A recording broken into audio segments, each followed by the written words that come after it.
Sir ನೀರ ತಮ್ಮ ಹೆಸರು ಗೊತ್ತಾಗಿಲ್ಲ. ಕೇಶವ ಅಂತ ಸರ್. ನೀವೇ ಇರ್ತೀರಾ ಬೆಳಗ್ಗೆಯಿಂದ ಸಾಯಂಕಾಲ? ನಾವೇ ಜಾಸ್ತಿ ಲಾಲ್ಬಾಗಲ್ಲಿ ಇರೋದು. ಅಲ್ಲಿ ಬೆಳಗ್ಗೆ ಎಷ್ಟೊತ್ತು ಗಂಟೆಗೆ ಇರ್ತೀರಾ? 7 ಗಂಟೆಯಿಂದ ಹಾಂ, ಸಂಜೆ ಎಷ್ಟು? 5:30 ಗಂಟೆ. 5:30ನಾ? 5:30 ಲಾಸ್ಟ್. ಬೇರೆ ನೀವು ಬಿಟ್ಟರೆ ಬೇರೆ ಯಾರನ್ನು ಇರ್ತಾರಾ?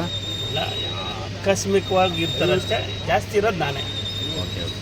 ಒಂದು ದಿನಕ್ಕೆ ಎಷ್ಟು ಕಪ್ ಹೋಗ್ಬೋದು ಅಂದಾಜು? ಹೋಗುತ್ತೆ ಇಲ್ಲಿ ಒಂದು 30 ಲೀಟ್ರಿಂದ 30 ಲೀಟ್ರ್ ಲೆಕ್ಕ. ಲೀಟ್ರ್ ಲೆಕ್ಕದಲ್ಲ?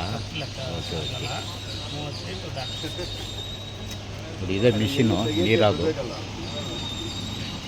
ಆಮೇಲೆ ಶನಿವಾರ ಭಾನುವಾರ ಸ್ವಲ್ಪ ಜಾಸ್ತಿ ಜನ ಬರ್ತಾರೆ ರಜಾ ಇದ್ದಾಗ.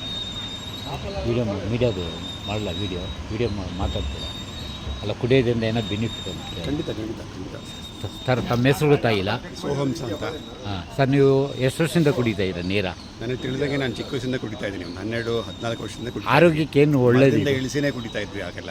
ಹಾಂ ಹಾಂ. ಆರೋಗ್ಯಕ್ಕೇನು ಒಳ್ಳೇದು ಅಂತೀರಾ ನಿಮಗೆ? ಆರೋಗ್ಯಕ್ಕೆ ಭಾಳ ತಂಪು. ಹಾಂ ಹಾಂ. ಆಯಿತಾ, ತುಂಬ ಬಾಡಿಲಿ ತುಂಬ ಕೂಲ್ ಮಾಡುತ್ತೆ. ಎಕ್ಸಸ್ ಆಫ್ ಹೀಟ್ನೆಲ್ಲ ಇದು ಮಾಡುತ್ತೆ. ಎಳ್ನೀರಿಗಿಂತ ಬೆಟ್ರು ಹೇಳಬೇಕು ಅಂತ. ಹೌದಾ? ಹೌದು. ಸಿಸ್ಟಮ್ನ, ಹೊಟ್ಟೆ ಸಿಸ್ಟಮ್ನ ಭಾಳ ಚೆನ್ನಾಗಿ ರೆಡಿ ಮಾಡುತ್ತೆ. Okay. Thank you sir. Thank you sir. Okay sir.